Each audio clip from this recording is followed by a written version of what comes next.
The day after the assault began from the sky, this was its effect on the ground. The outskirts of Benghazi were a scene of devastation. French aircraft had struck the tanks and armoured vehicles of pro-Gaddafi forces in what looked like a military convoy. This in an area held by rebels who'd been under attack the day before the coalition took to the skies. These are the pictures the coalition want. The politics that came with it were not. Having been brought on board, the Secretary-General of the Arab League has now criticised the strikes, saying they differ from their original goal.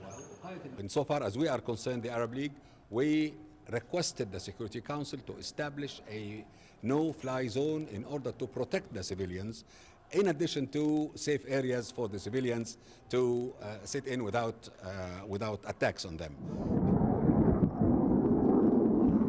At RAF Coningsby, British Typhoon jets were heading into the skies as the politics clouded over. On the day the Arab League went off message, Britain's Foreign Secretary was sticking to his original script. There is no doubt at all about the legality of what we are doing, and no doubt about the regional support. The Arab League called for a no-fly zone, strongly supported this kind of resolution, specifically this resolution.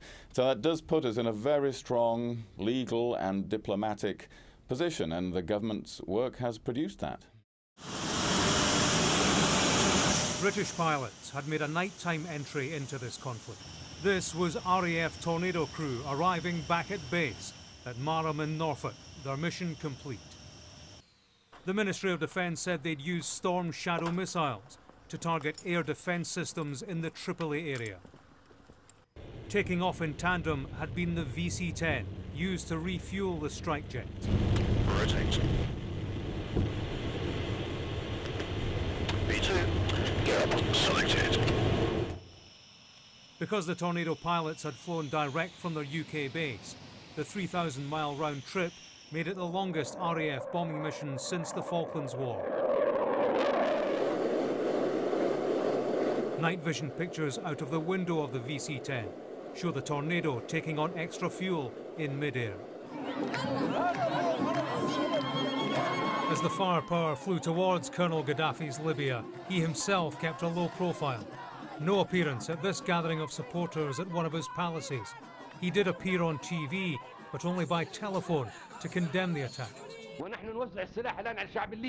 All Libya will revolt. Then we will distribute arms to all the Libyan people, and they will wipe out all traitors. British, American, and all these Christian-backed nations. Anybody who will collaborate with you will be eliminated. Libyan TV showed pictures of what it claimed were victims of the missile strikes on Tripoli. It reported 48 people had been killed and more than 150 injured, but these claims can't be independently confirmed. The initial phase of this operation has been judged a success by its military coordinators. The United States has said that a no-fly zone over Libya is now effectively in place. Having stepped in, the coalition against Colonel Gaddafi is stepping up. James Matthews, Sky News.